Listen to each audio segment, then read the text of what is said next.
I still remember the exact moment my life shattered. It was a Tuesday morning. The fluorescent lights in the conference room buzzed overhead. My boss, Richard Hayes, stood at the head of the table with that smile I'd trusted for 3 years. The smile that promised loyalty. The smile that lied. "I have an announcement to make," he said. My heart was racing. I thought this was it. The promotion I'd earned. The partnership I'd been promised. Instead, he looked straight at me and said 5 words that destroyed everything. "Marcus will be replacing Emma permanently." The room erupted in applause. Every single person I'd trained. Every colleague I'd helped. Every staff member who'd watched me work 16-hour days to build this company from the ground up. They were clapping. For my replacement. Marcus Hayes.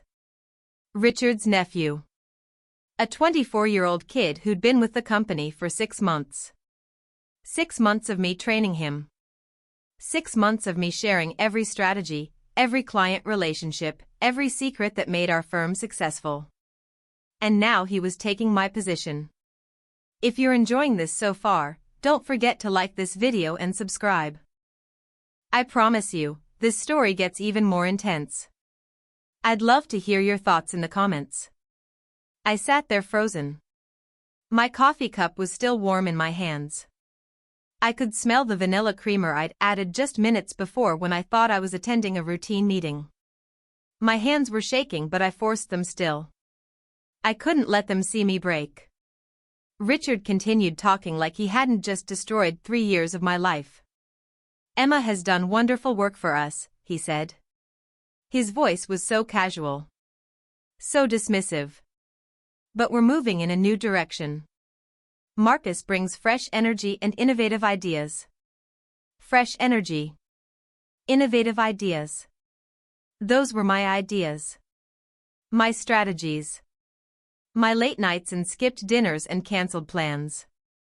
My innovations that had tripled their revenue in 18 months. I looked around the table. Janet from accounting wouldn't meet my eyes. Tom from sales was nodding enthusiastically.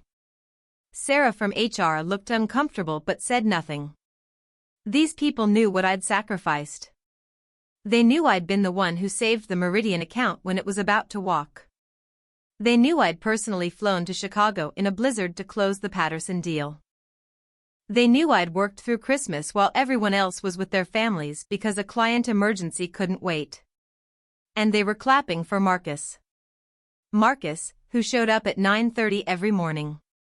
Marcus, who left at 4 networking events that were really just happy hours. Marcus, who'd lost the Sterling account his second week because he'd forgotten to follow up on a proposal. I'd fixed that too. Stayed up all night rewriting the proposal. Personally called their CEO. Got the account back. And never told anyone it was Marcus's mistake. Because I was a team player. Because I believed in this company. Because Richard had looked me in the eye 6 months ago and promised me a partnership if I helped Marcus get up to speed. I should have known then. But I didn't. The meeting continued. Richard outlined Marcus's new responsibilities.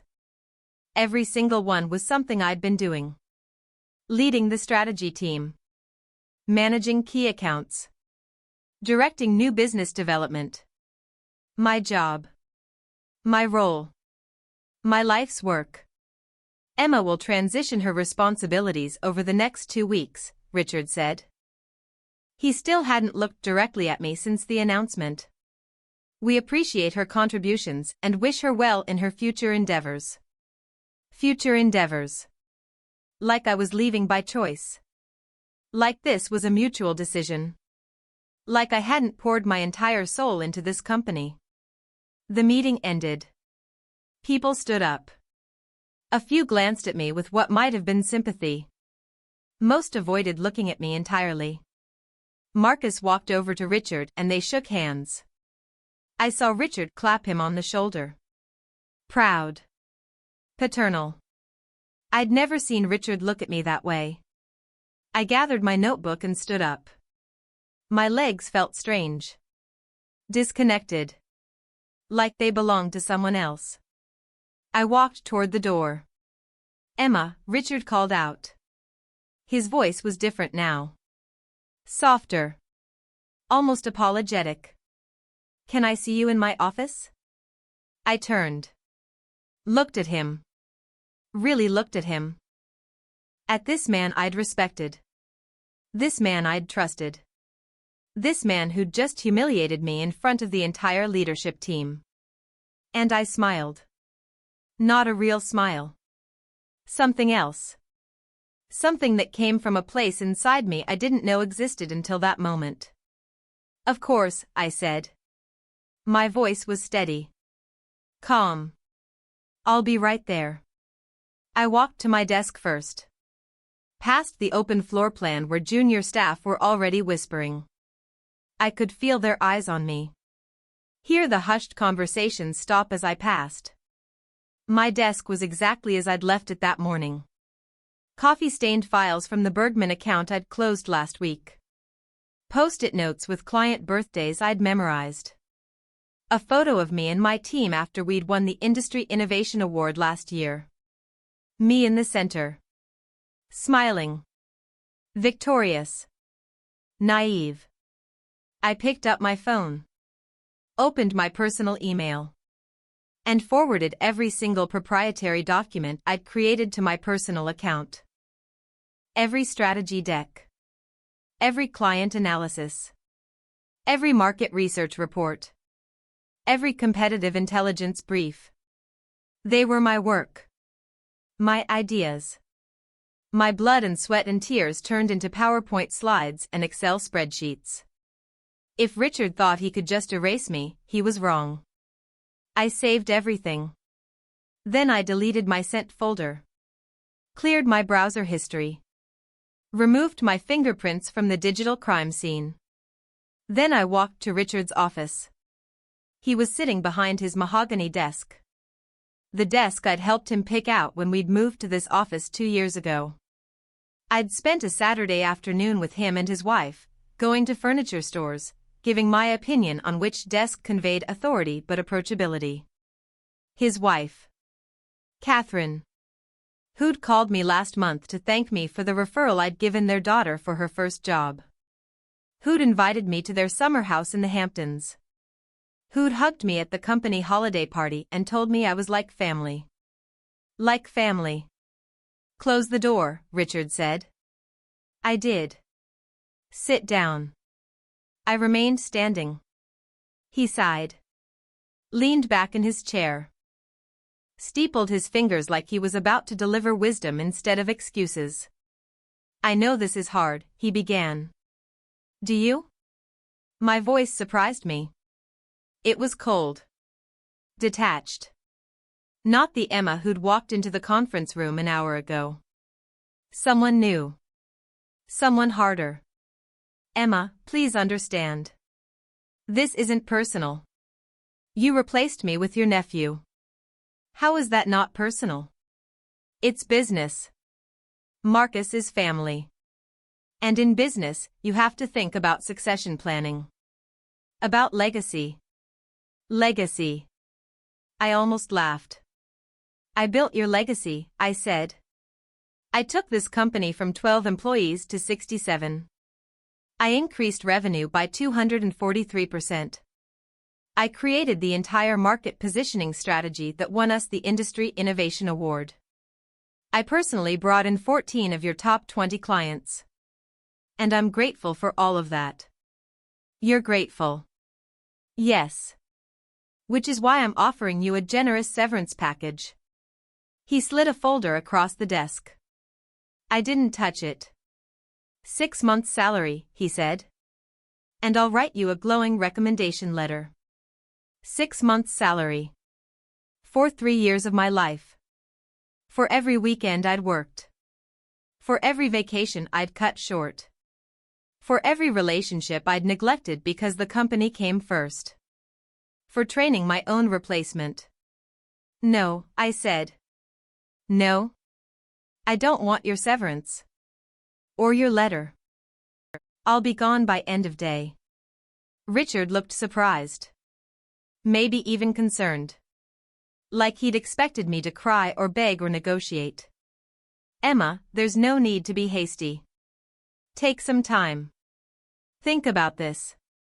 The severance is a good offer. I don't need time. I'm done. I turned to leave. You signed a non-compete, Richard said. His voice had changed. Harder now. Threatening. You can't work for any competing firm for 2 years. And you can't solicit our clients. I looked back at him. At this man I'd once admired. And I smiled again. That same strange smile from earlier. I'm aware of what I signed, I said. Don't worry, Richard. I won't compete with you. I left his office. Walked back to my desk. And started packing. 3 years of work fit into 2 cardboard boxes. Isn't that strange? 3 years of 16-hour days. 3 years of sacrificed weekends and missed birthdays and cancelled plans. 3 years of building someone else's dream. 2 boxes. I packed my personal items. The awards I'd won for the company. The thank you notes from clients. The photo from the Industry Innovation Awards. My ergonomic keyboard that I'd bought myself because the company issued one hurt my wrists. People walked past. Some stopped. Most didn't. Janet from accounting came over. She looked genuinely upset. Emma, I'm so sorry, she whispered. I didn't know he was going to do that. It's okay. It's not okay. What he did was wrong. You built this place. I know. Are you going to be all right? I looked at her. Sweet Janet. Who'd worked here for 15 years. Who'd watched Richard pull this same move twice before with other talented employees. Who'd never said anything. Never warned anyone. Never stood up to him. I'll be fine, I said. And I meant it. By 3 p.m., my desk was empty. 2 boxes sat on my chair. I'd deleted all personal files from my computer. Logged out of every system. Removed my name from the door of the office I'd earned. The office Marcus would be moving into next week. I carried the boxes to my car.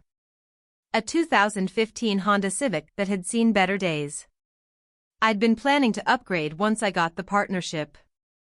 Once I got the raise that came with it. Once I got the equity stake Richard had promised. None of that mattered now. I loaded the boxes into my trunk. Got in the driver's seat. And sat there for a moment in the parking garage. My phone buzzed. A text from Sarah in HR, exit interview scheduled for tomorrow at 9 a.m. Please don't forget. An exit interview. So they could document how amicable my departure was. So they could protect themselves legally. So they could make sure I wouldn't sue. I didn't respond. Another text. This one from Marcus. Hey Emma. Richard told me you're leaving. Want to grab coffee tomorrow to go over the transition? I want to make sure I don't drop any balls.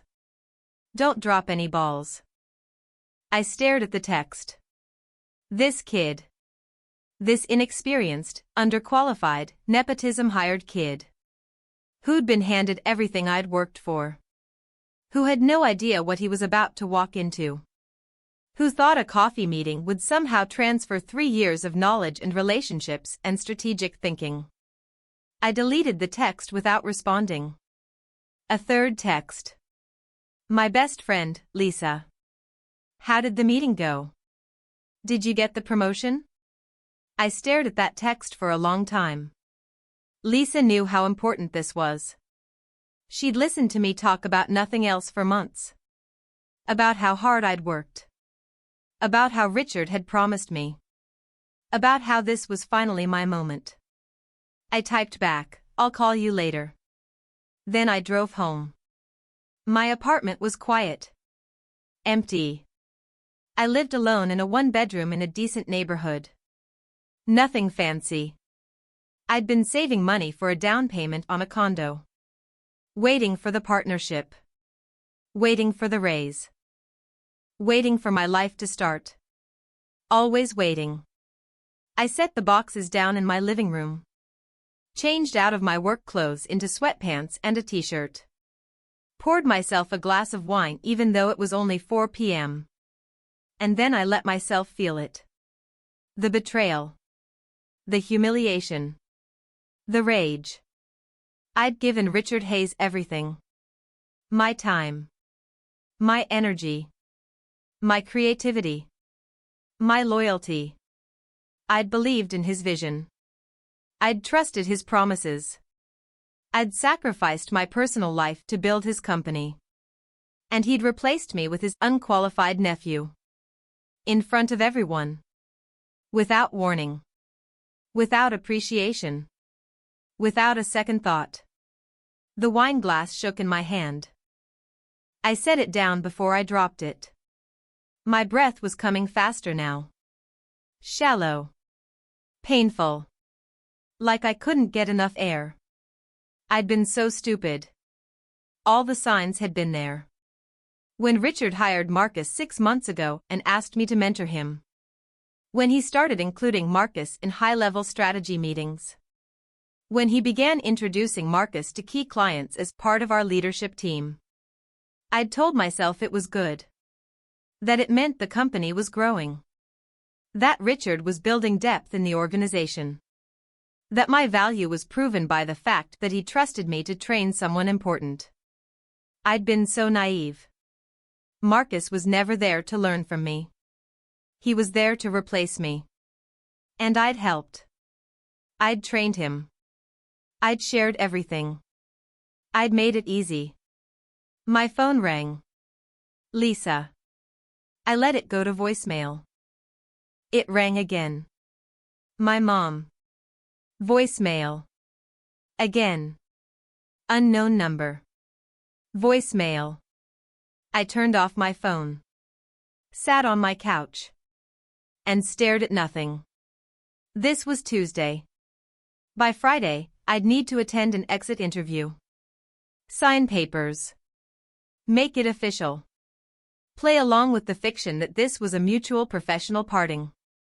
2 weeks from now, Marcus would be sitting in my office. Using my strategies. Meeting with my clients. Taking credit for my work. Richard would be successful.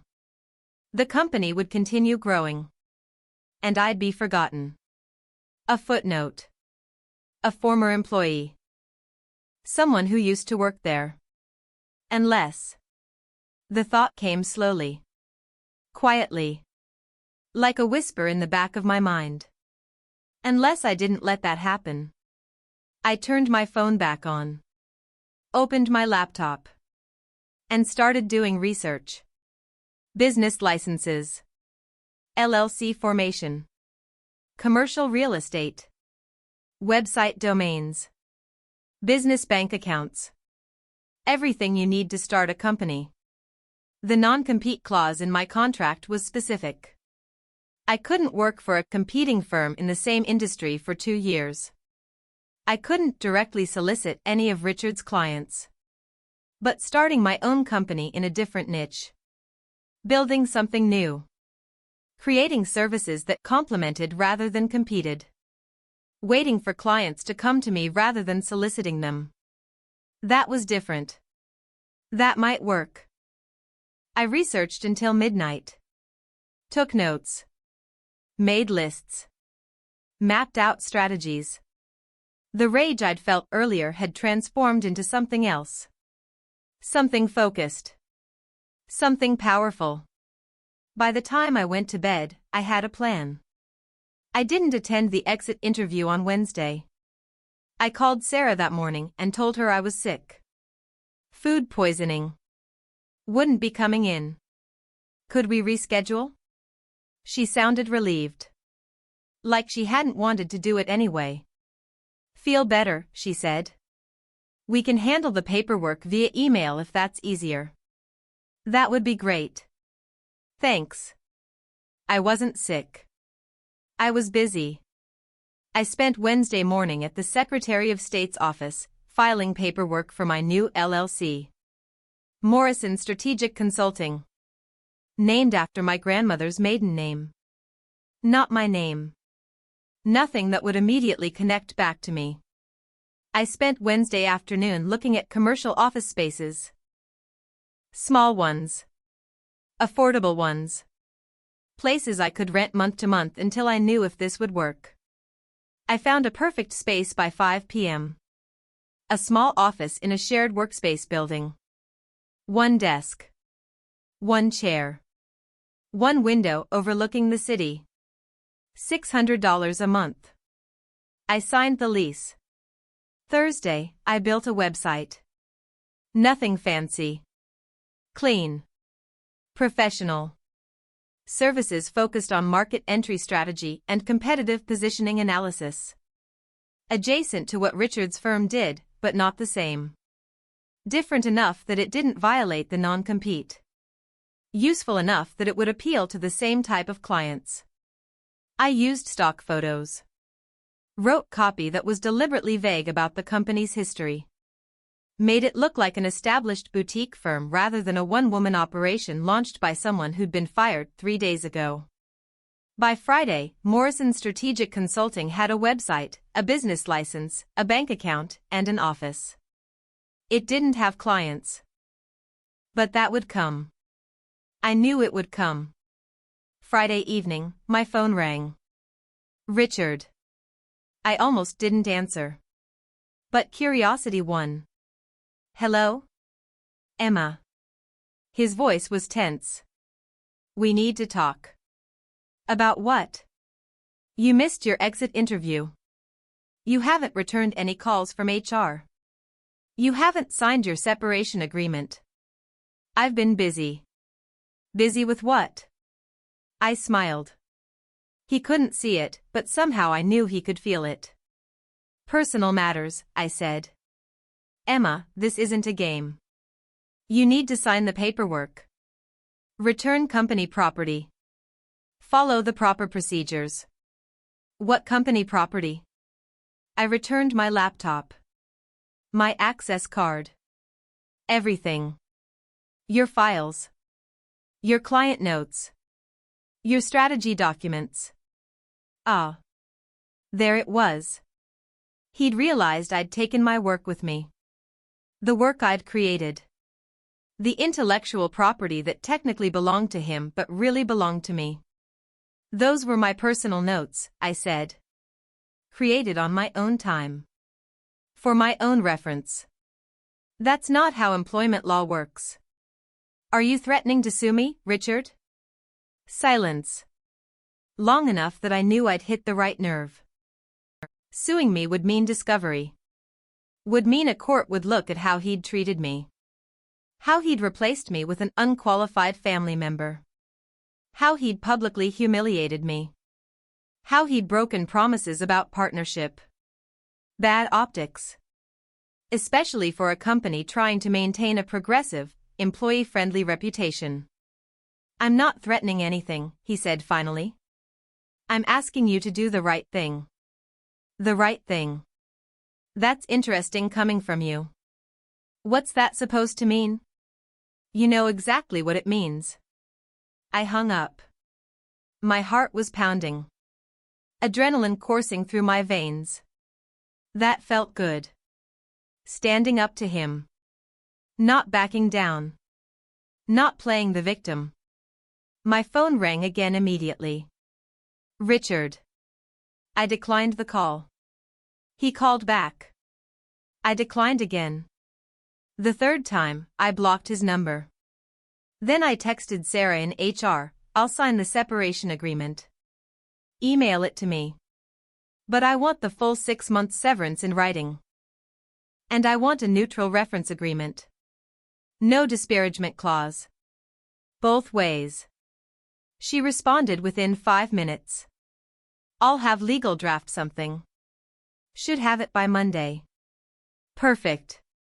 I spent the weekend preparing. Making phone calls. Setting up systems. Creating proposals. Building a pipeline. By Monday morning, I had 3 client meetings scheduled. None of them were Richard's clients. Not technically. But they were in the same industry. Connected to the same network. 1 degree of separation. The first meeting was with Jonathan Pierce, CEO of a mid-size manufacturing company. Not one of Richard's clients, but someone I'd met at an industry conference last year. We'd talked briefly. Exchanged business cards. He'd mentioned he was looking for strategic consulting help but hadn't found the right fit. I called him Friday afternoon. Introduced myself. Mentioned I'd recently left Richard's firm to start my own boutique consultancy. Asked if he'd be willing to meet for coffee. He said yes immediately. I've been meaning to reach out, he said. I heard great things about your work at Hayes Consulting. If you're available, I'd love to discuss a project we have coming up. We met Monday morning at a coffee shop near his office. I brought a proposal I'd created over the weekend. Tailored specifically to his company's needs based on the conversation we'd had a year ago. He read it carefully. Asked questions. Nodded. This is exactly what we need, he said. When can you start? Immediately. What's your rate? I quoted him a number. 30% higher than what Richard charged. Not because I was greedy. Because I was worth it. Because I wouldn't be splitting the revenue with a company that didn't value me. Because quality costs money. He didn't blink. That works. I'll have our legal team draft a contract. Can you start next week? Absolutely. We shook hands. He paid for coffee. I walked out of that meeting with my first client. 1 meeting. 1 client. 1 signed contract by Tuesday. My second meeting was Wednesday. Elena Rodriguez, VP of Marketing at a tech startup. Someone I'd met through a mutual friend. She'd reached out to me 3 months ago asking if Hayes Consulting did brand positioning work. I'd told her we did, but Richard had been too busy with other projects to take her on. I called her Monday afternoon. Elena, it's Emma Morrison. We spoke a few months ago about brand positioning work. Emma. Yes, I remember. Are you still at Hayes Consulting? Actually, I've started my own firm. Morrison Strategic Consulting. I wanted to follow up on our previous conversation. Are you still looking for help with brand positioning? Oh my God, yes. We've been struggling to find the right consultant. Everyone we've talked to doesn't really understand our space. I understand your space. And I have some ideas I'd love to share with you. We met Wednesday morning. I brought a preliminary strategy deck I'd put together based on our original conversation. She was impressed. This is incredible, she said. You created this just for this meeting? I don't do generic proposals. I do strategy. She laughed. Okay, you're hired. What do you need from me? Second client. Wednesday afternoon. My third meeting was Thursday. David Chen. CFO of a retail chain. Someone who'd worked with Hayes Consulting 2 years ago on a market expansion project. I'd been the lead on that project. We'd built a good relationship. He'd told me to call him if I ever needed anything. I called Tuesday evening. David, it's Emma Morrison. I don't know if you remember me. Emma. Of course I remember. You led the expansion project for us. That strategy you created was brilliant. We exceeded all our targets. I'm glad to hear that. Listen, I recently left Hayes Consulting and started my own boutique firm. I'm reaching out to people I've enjoyed working with to let them know. You left Hayes? Why? I thought you were a partner there. Long story. But I'm excited about the new venture. Morrison Strategic Consulting. Focused on high-touch, customized strategic work. Interesting. You know, we're actually looking at a new expansion opportunity. Different market, similar challenge to what we did before. Would you be interested in discussing it? Absolutely. We met Thursday. He brought his entire executive team. They remembered me. Remembered the work I'd done. Trusted me. They hired me on the spot. 3 clients. 3 signed contracts. By the end of my first week in business. None of them were Richard's current clients. But 2 of them had been his clients in the past. And all of them were in his network. His industry. His sphere of influence. And they'd chosen me. Friday evening, I went back to my apartment. Opened a bottle of champagne I'd been saving for the partnership celebration that never happened. And toasted myself. To new beginnings. To second chances. To revenge served cold. My phone rang. Unknown number. I answered. Emma Morrison. Emma, it's Janet. From Hayes Consulting. I sat up straighter. Janet. Hi. How are you? I'm okay. Listen, I'm calling because I thought you should know something. What? Richard is freaking out. About what? 3 of his prospective clients just canceled their introductory meetings. Apparently they heard you'd left and started your own firm. They want to work with you instead. I felt something cold and sharp settle in my chest. Satisfaction. Pure, crystalline satisfaction. Which clients? I asked. She named them. 2 I'd been courting for Hayes Consulting before I left. 1 that Marcus was supposed to be handling. Marcus is in over his head, Janet continued. He has no idea what he's doing. He's already messed up 2 projects. Richard is having to personally intervene. And people are starting to talk. Morale is really low. I'm sorry to hear that. No, you're not, Janet said. But she was laughing. And honestly, I don't blame you. What Richard did was terrible. People here know it. Some of them are really angry about it. Are they angry enough to do something about it? What do you mean? Nothing. Just thinking out loud. We talked for a few more minutes. She gave me updates on office politics. Who was unhappy? Who was looking for new jobs? Who had been quietly questioning Richard's decision? When we hung up, I sat there thinking. 3 canceled meetings. 3 prospective clients who'd chosen me over Richard's firm. That was interesting. But it wasn't enough. I wanted more than clients. I wanted to make a statement. I wanted to show Richard exactly what he'd lost when he decided I was disposable. I opened my laptop and started making a list. Every client I'd ever worked with at Hayes Consulting. Every prospect I'd ever pitched. Every contact I'd ever made. Every relationship I'd ever built. Hundreds of names. Hundreds of potential clients. Hundreds of people who knew my work. Who trusted me. Who might be willing to give Morrison Strategic Consulting a chance. I couldn't directly solicit them. That would violate the non-compete. But I could let them know I existed.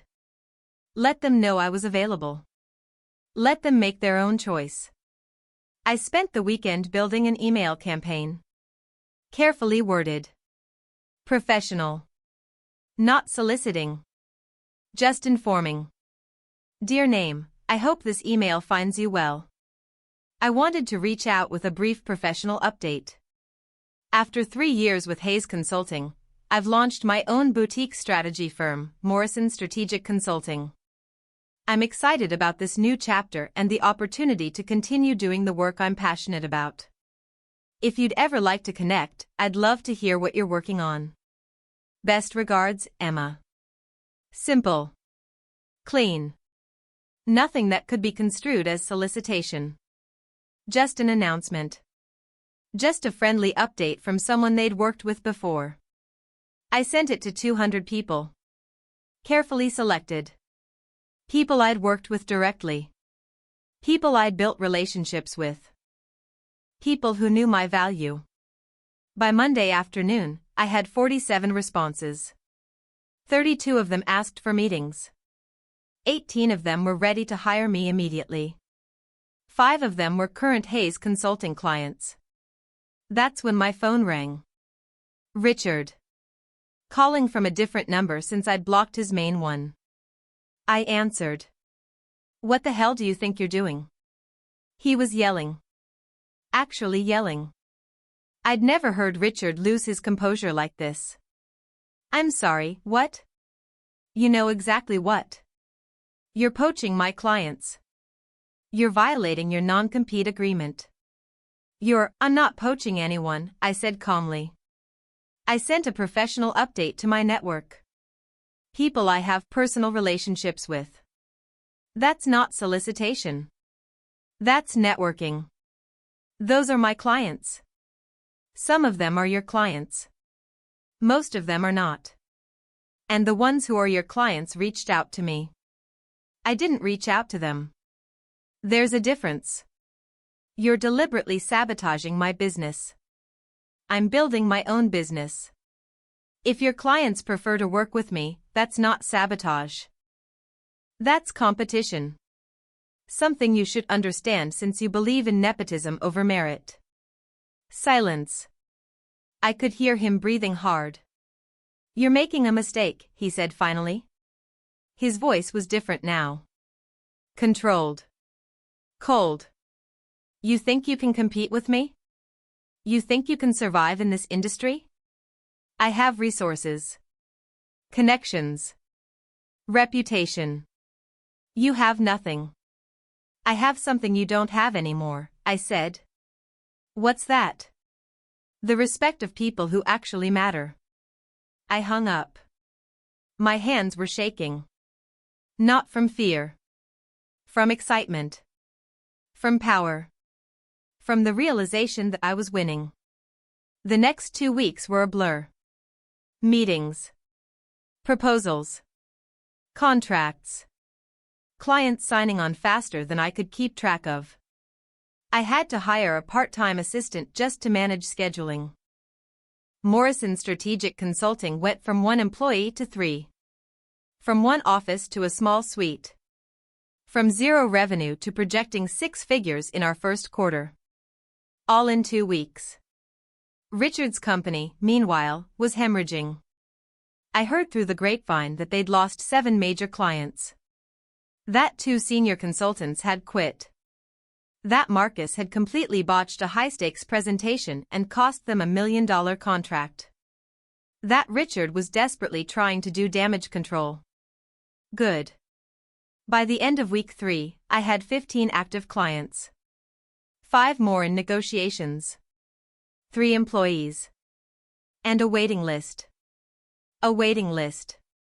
People were turning down Hayes Consulting to work with me. People were canceling contracts with Richard to hire me instead. People were recommending me to their networks. My phone rang constantly. My email was flooded. My calendar was booked solid for the next 2 months. This wasn't just success. This was vindication. Week 4, I got a call from Marcus. Emma, it's Marcus. From Hayes Consulting. I know who you are. Right. Sorry. Listen, I was hoping we could meet. Just for coffee. I wanted to pick your brain about some projects I'm working on. I almost laughed. This kid. This completely clueless kid who'd taken my job. Was now calling me for help. I'm pretty busy, Marcus. What's this about? I'm struggling with some of the accounts. The Bergman account especially. And the Patterson deal. I know you were the lead on those before, and I thought maybe you could give me some pointers. Those are Hayes Consulting clients, I said. I can't discuss their business with you. That would be a conflict of interest. But you worked on them when you were there. When I was there. I'm not there anymore. If you need help with those accounts, ask Richard. Or figure it out yourself. That's what I had to do. Emma, please. I'm drowning here. Richard is on my case constantly. The team doesn't respect me. I don't know what I'm doing. Then maybe you shouldn't have taken a job you weren't qualified for. That's not fair. I didn't ask for this. Richard gave me the position. I didn't know he was going to fire you. Replace. Not fire. There's a difference. And you took it anyway, didn't you? You didn't question whether it was right. You didn't stand up for me. You just accepted your promotion and moved into my office and pretended you'd earned it. Silence. I'm sorry, Marcus said quietly. You're right. I should have said something. I should have refused. I was excited. It was a big opportunity. I didn't think about what it meant for you. No, you didn't. And now you want me to bail you out. To train you. Again. To give you my expertise. For free. After everything that happened. I'll pay you. Consulting rates. Whatever you charge. Please. I considered it. Not because I needed the money. Not because I felt sorry for him. But because it would be poetic. The person who replaced me, paying me to teach him how to do the job he'd stolen. But no. That wasn't the revenge I wanted. That was just petty. Good luck, Marcus, I said. I hope you figure it out. I hung up. 2 days later, I got an email from Catherine Hayes, Richard's wife. Dear Emma, I hope you're well. I wanted to reach out personally to apologize for how things transpired. What Richard did was wrong, and I've told him as much. I know this might be unwelcome, but I wanted to let you know that I've started recommending your new firm to people in my network. You're incredibly talented, and you deserve success. If you ever want to grab coffee and chat, I'd love to see you. Best, Catherine. I read that email 3 times. Catherine. Who'd been kind to me. Who'd treated me like family. Who was now, apparently, actively undermining her own husband's business to help me. I wrote back. Catherine, thank you for reaching out. I'd love to grab coffee. And thank you for the referrals. It means a lot. Let me know what works for your schedule. Best, Emma. We met the following week. At a cafe far from Hayes Consulting's office. She looked tired. Older than I remembered. Richard isn't handling this well, she said after we'd ordered. The business is struggling. He's stressed constantly. He's not sleeping. I'm sorry to hear that. Are you though? I met her eyes. Honestly? No. Not really. She nodded.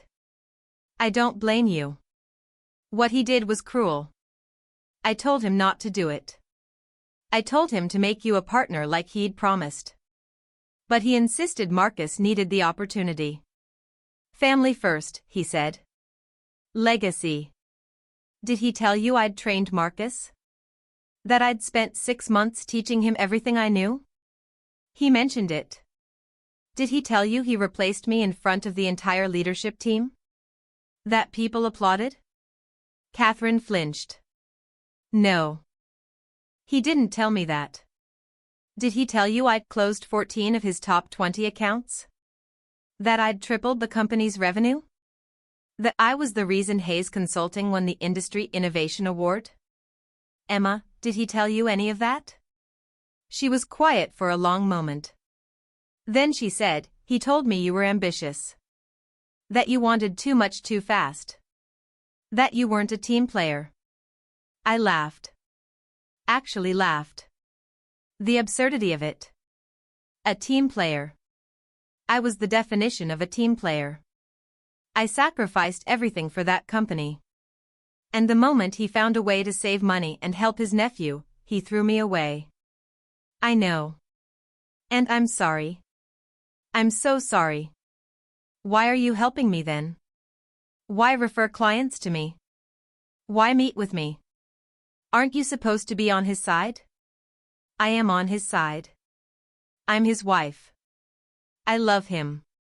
But that doesn't mean I agree with what he did. And it doesn't mean I'm going to stand by while he tries to destroy you out of spite. Destroy me? He's been making calls. Telling people you're unreliable. That you quit without notice. That you stole proprietary information. He's trying to damage your reputation before your business gets too successful. I felt something cold slide through my chest. Not fear. Anger. He's lying about me? Yes. And I've been contradicting him. Every time I hear he said something, I reach out to that person and tell them the truth. That you were the best employee he ever had. That he made a terrible mistake. That they'd be lucky to work with you.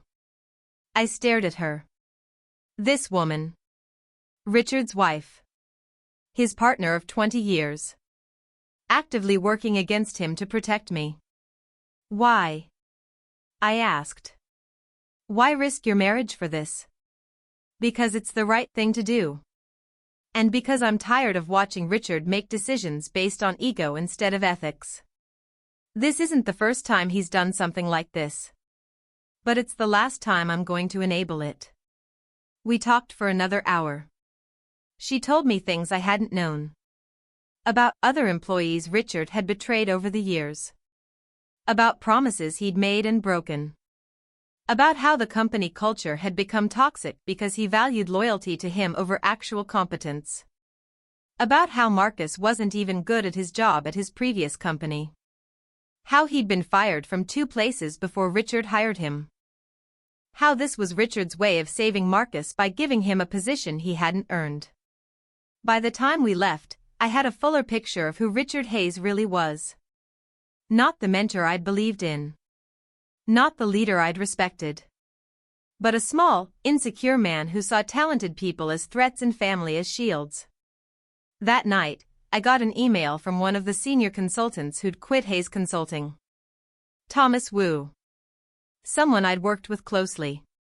Someone I'd always respected. Emma, I hope this email finds you well. I wanted to reach out because I recently left Hayes Consulting and I'm exploring next steps. I was wondering if Morrison Strategic Consulting might be hiring. I know your firm is new, but I'd love to be part of what you're building. Your leadership style was always something I admired, and I think we worked well together. If you're open to a conversation, I'd appreciate the opportunity. Best, Thomas. I called him immediately. Thomas, I got your email. Emma. Thanks for calling back so fast. You quit. 2 weeks ago. I couldn't work there anymore after what happened with you. It was wrong. And watching Marcus fumble everything you'd built was painful. So I left. Where are you going? Nowhere yet. I've had some offers, but I wanted to reach out to you first. I meant what I said in the email. I'd love to work with you if you're hiring. I thought about it. Thomas was good. Really good. Experienced. Competent. Exactly the kind of person I needed as the firm grew.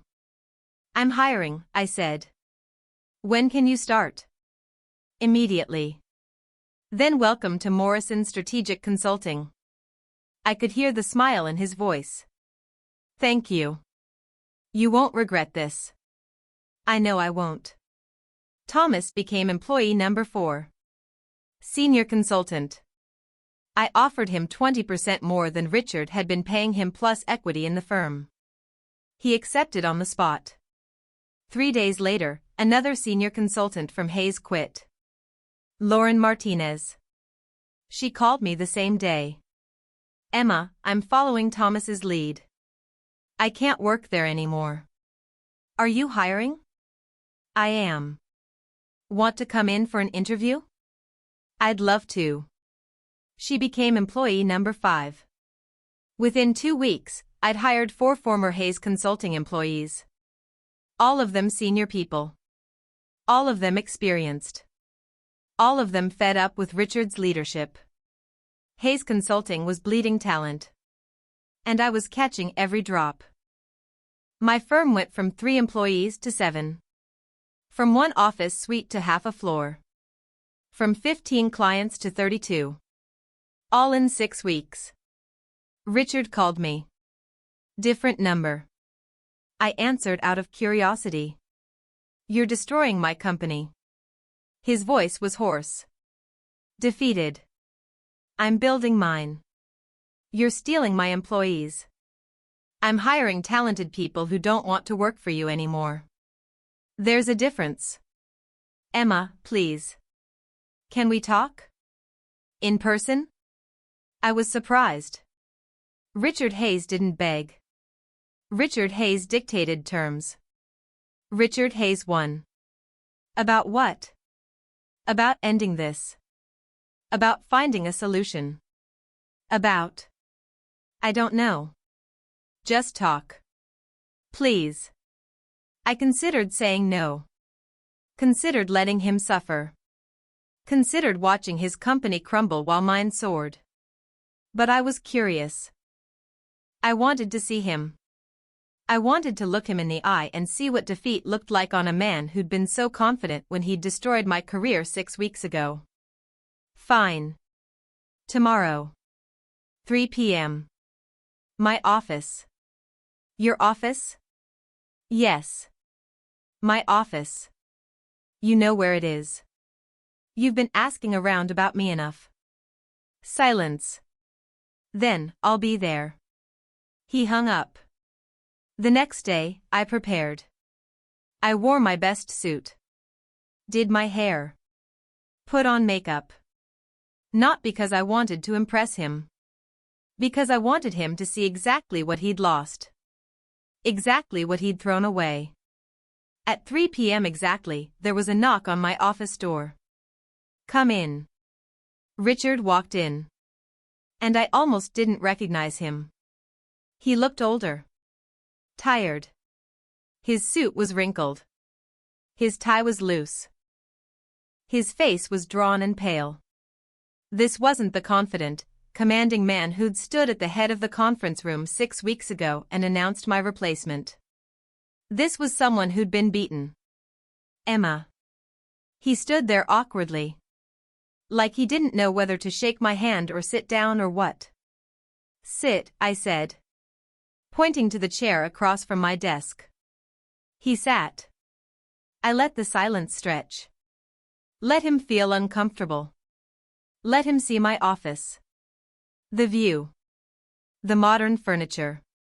The framed contracts on the wall from major clients. The team photo from last week showing my 7 employees. All of them smiling.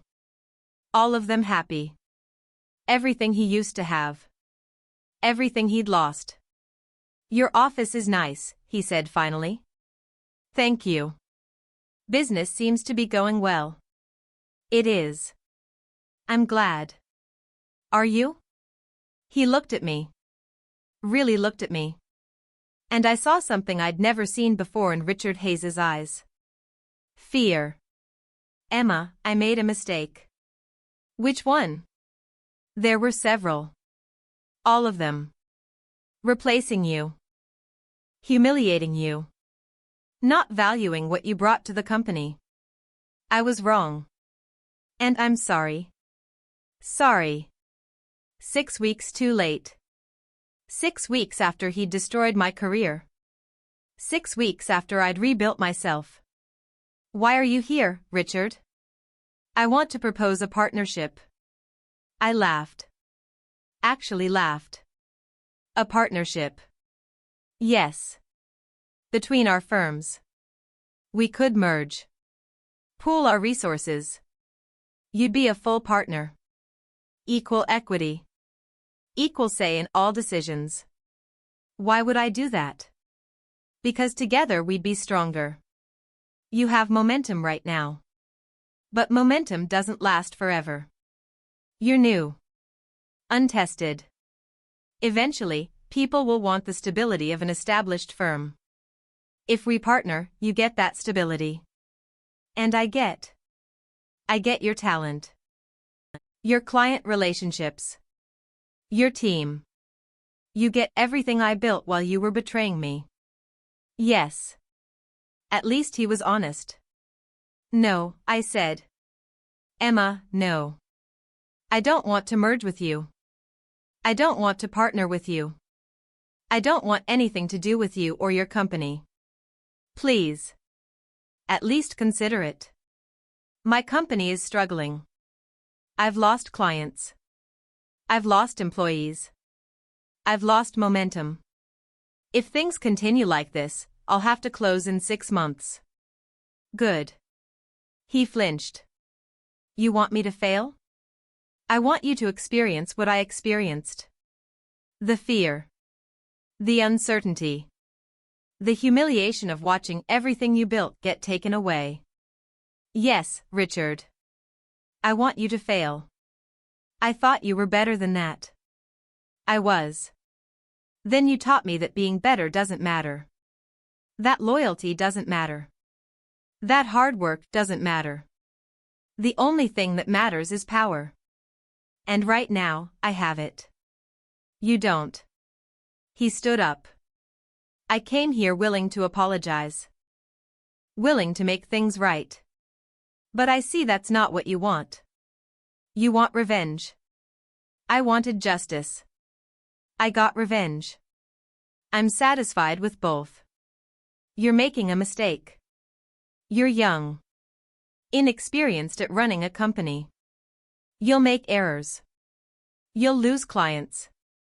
And when you do, you'll wish you'd taken this offer. We'll see. He walked to the door. Stopped. Turned back. I really am sorry, Emma. For what it's worth. I know you won't believe me. But I am. You're sorry you got caught. You're sorry you're losing. You're not sorry for what you did. If you were truly sorry, you would have called me the day after. The week after. Not 6 weeks later when your company is failing. You're right. He looked defeated.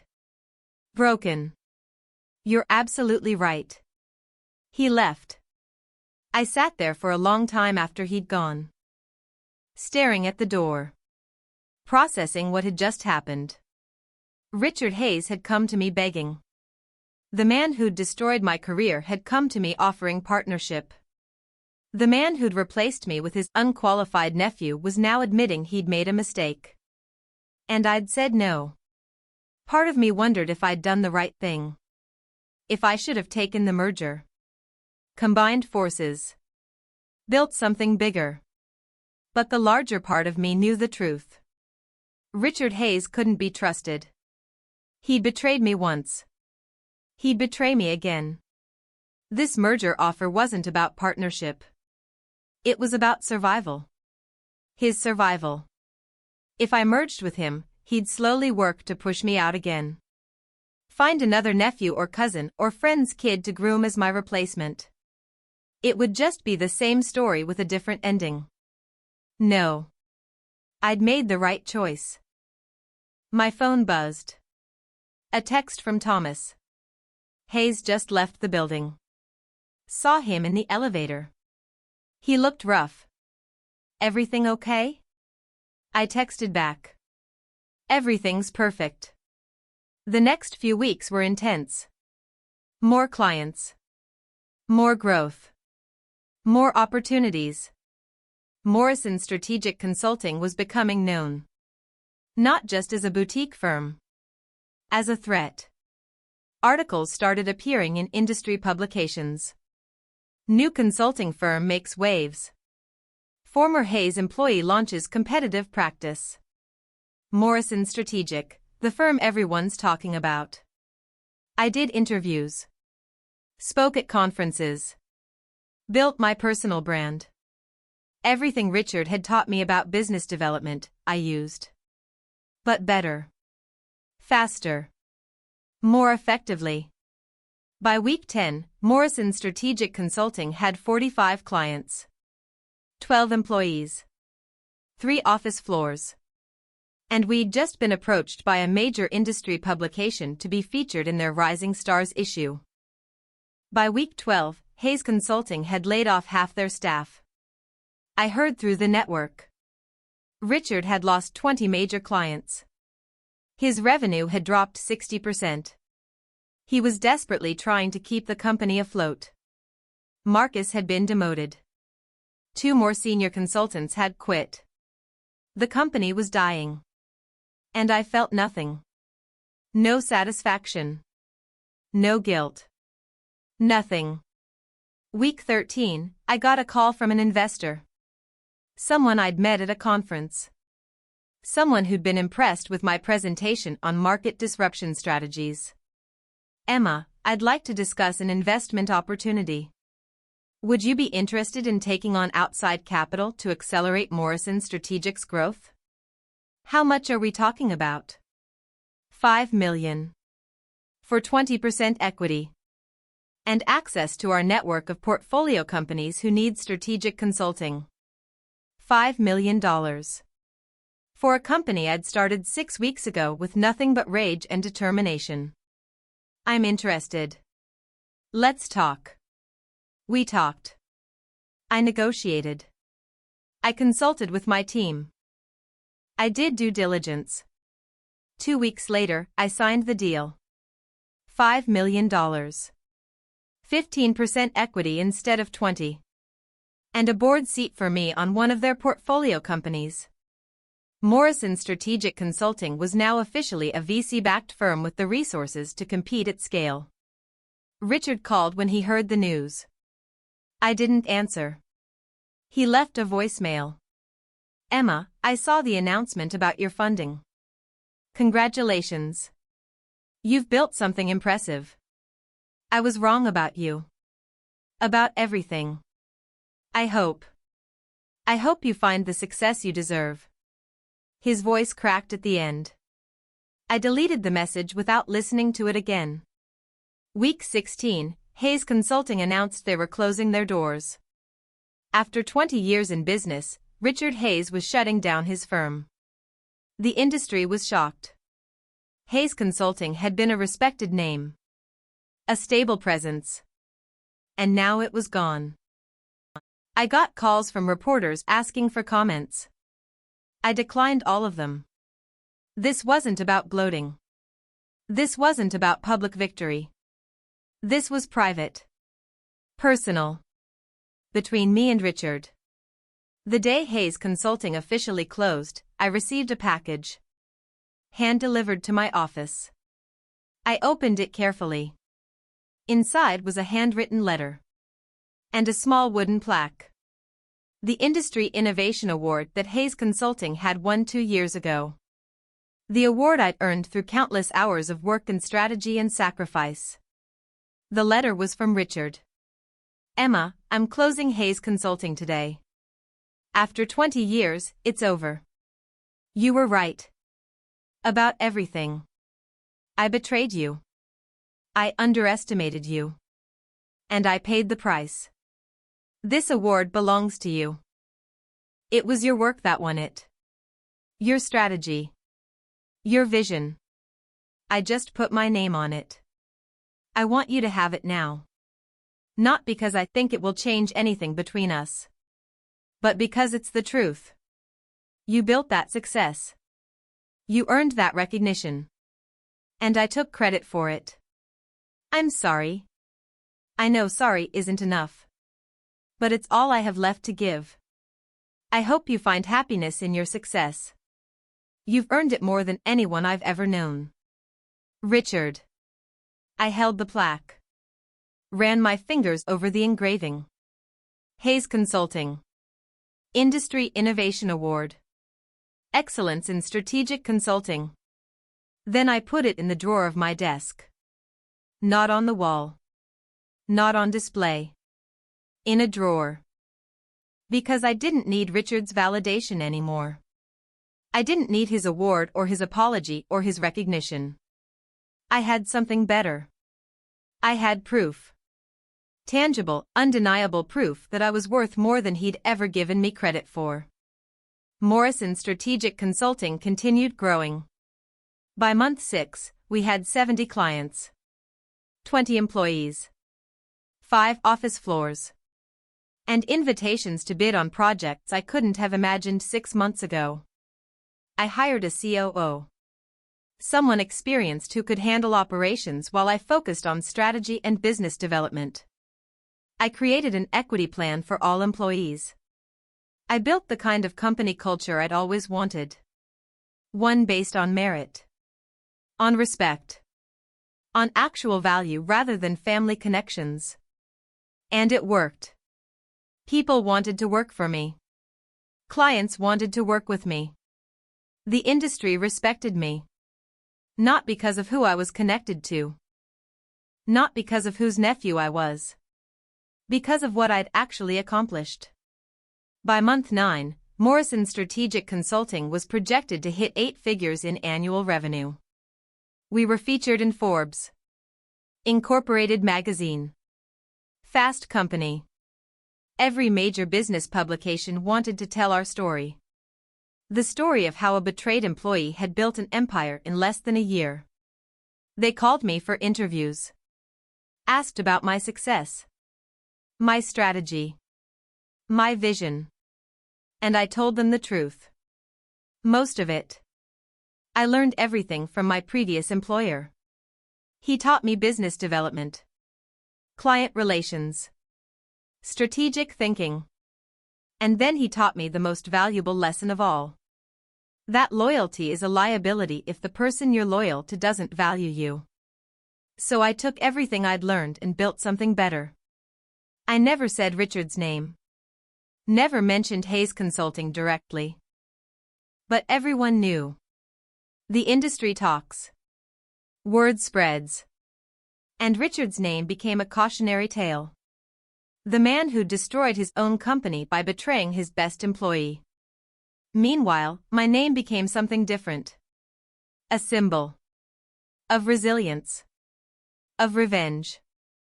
Of what happens when you underestimate someone who has everything to prove. 1 year after Richard had replaced me in that conference room, Morrison Strategic Consulting celebrated our anniversary. We threw a party. Invited all our clients. All our employees. All our partners. Everyone came. It was a celebration. Of growth. Of success. Of building something meaningful in an impossibly short time. I stood at the front of the room. Looking at the faces of people who'd believed in me. Who'd taken a chance on a brand new firm led by someone they'd never heard of. A year ago, I said, I was unemployed. I'd been publicly humiliated and replaced by someone less qualified. I spent one night feeling sorry for myself. Then I spent the next 364 days proving that I was worth more than anyone had ever given me credit for. The room applauded. But this isn't just my success. This is our success. Every person in this room contributed to Morrison Strategic. Every client who took a chance on us. Every employee who joined this crazy startup. Every partner who believed in what we were building. This belongs to all of us. More applause. So thank you. For believing. For trusting. For being part of something special. After the party, after everyone had left, I sat alone in my office. The office I'd built. In the company I'd created. With the reputation I'd earned. And I thought about that Tuesday morning 1 year ago. About Richard's smile. About the applause when he'd announced Marcus was replacing me. About walking out of that building with 2 cardboard boxes and nothing else. If someone had told me then that 1 year later I'd be here, I wouldn't have believed them. The pain had been too raw. The betrayal too deep. The future too uncertain. But I'd done it. I'd turned that pain into fuel. That betrayal into motivation. That uncertainty into opportunity. And now I had everything I'd ever wanted. Plus something I hadn't known I needed. Proof that I didn't need Richard Hayes. I didn't need his company or his partnership or his approval. I needed myself. My skills. My determination. My refusal to let someone else define my worth. That was enough. That had always been enough. My phone buzzed. A text from an unknown number. Emma, this is Marcus. I know I have no right to reach out. But I wanted you to know that I quit consulting. I'm going back to school. Getting an MBA. Trying to actually learn what I should have known before I took that job. You were right. I wasn't qualified. And watching you build Morrison Strategic showed me what real talent looks like. I'm sorry for everything. I hope you're well. I read the text twice. Thought about responding. Thought about telling him that apologies don't erase consequences. That sorry doesn't undo damage. But I didn't. I just deleted the message and moved on. Some people deserve second chances. Some people deserve closure. Some people deserve forgiveness. Marcus wasn't one of them. Not yet. Maybe not ever. That night, I went home to my new apartment. A 2-bedroom in a luxury building downtown. Floor-to-ceiling windows overlooking the city. The apartment I'd bought with my first big bonus from Morrison Strategic. I poured myself a glass of wine. Stood at the window. Watched the city lights spread out below me. 1 year ago, I'd been broken. Lost. Unemployed. Humiliated. Now I was here. Successful. Respected. Free. The journey from there to here had been brutal. Exhausting. All-consuming. There were nights I'd worked until 3 a.m. Mornings I'd woken up at 5. Weekends that disappeared into client meetings and proposals and strategy sessions. But it was worth it. Every second. Every sacrifice. Every missed dinner and cancelled plan and sleepless night. Because I'd proven something. Not to Richard. Not to Marcus. Not to anyone else. To myself. I was capable. I was valuable. I was enough. All on my own. Without anyone's help or approval or recognition. Just me.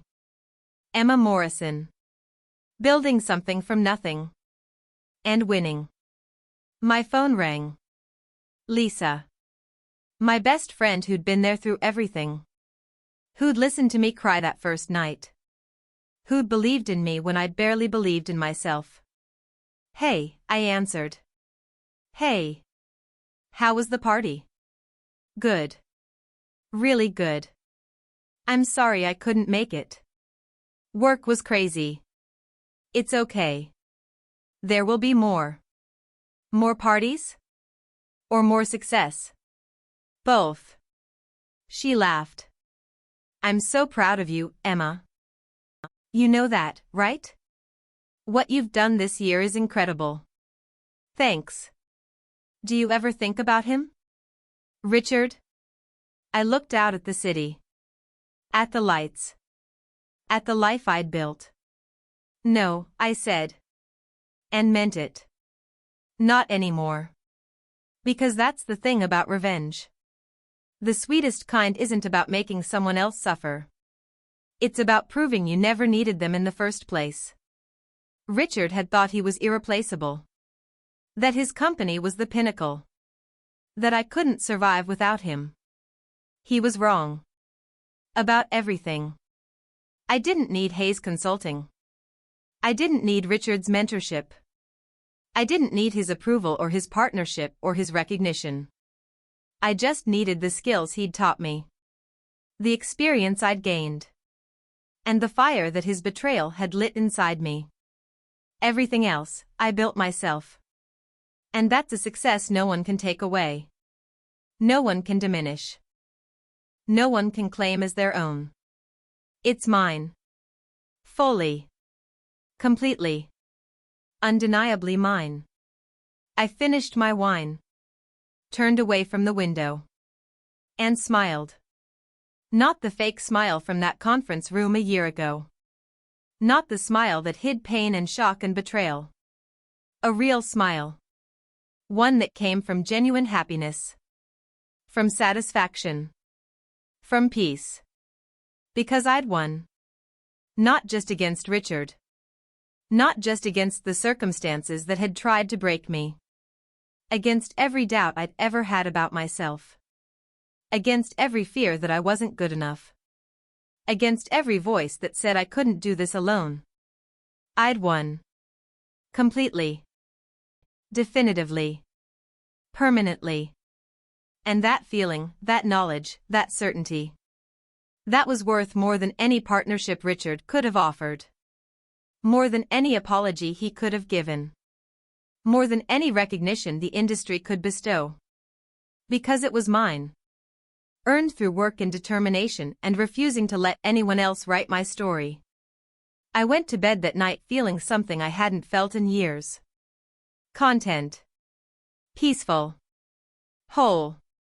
The next morning, I woke up early. Got dressed. Made coffee.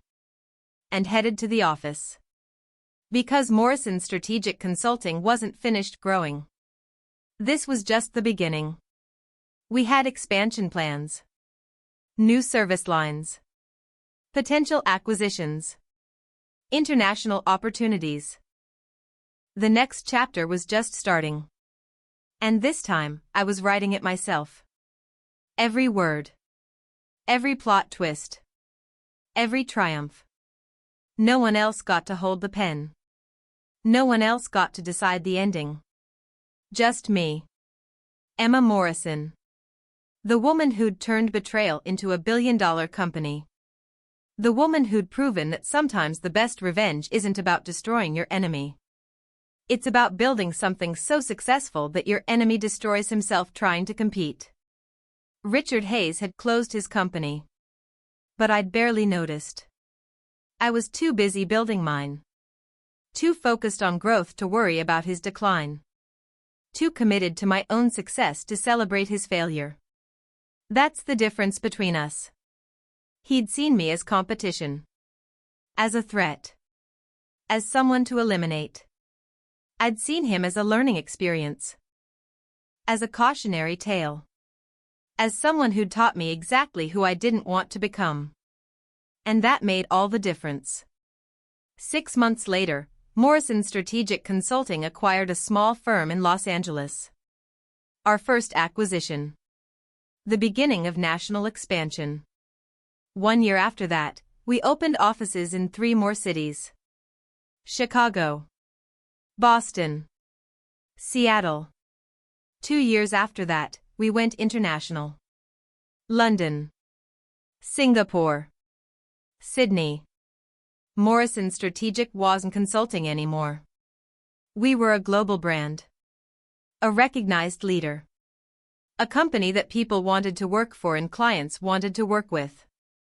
All because I'd refused to let someone else's betrayal define my future. All because I'd turned the worst day of my professional life into the catalyst for the best decision I'd ever made. Starting over. Building something new. Proving my worth not through someone else's recognition but through my own achievements. That conference room where Richard had announced my replacement. That moment when everyone applauded. That feeling of complete and utter betrayal. It had destroyed the old Emma. The one who'd believed in loyalty and hard work and playing by the rules. But it had created someone new. Someone stronger. Someone who understood that the only person you can truly rely on is yourself. And that person had built an empire. Not for revenge. Not to prove Richard wrong. Not to show everyone what they'd lost.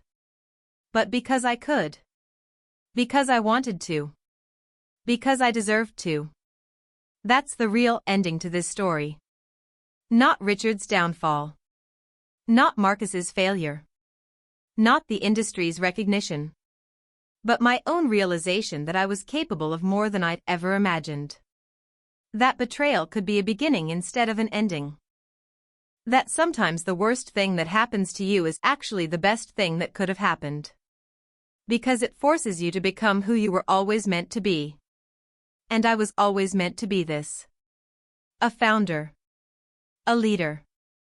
A builder of something meaningful. I just needed Richard's betrayal to show me that. So in a way, I'm grateful. Not to him. Never to him. But to the situation.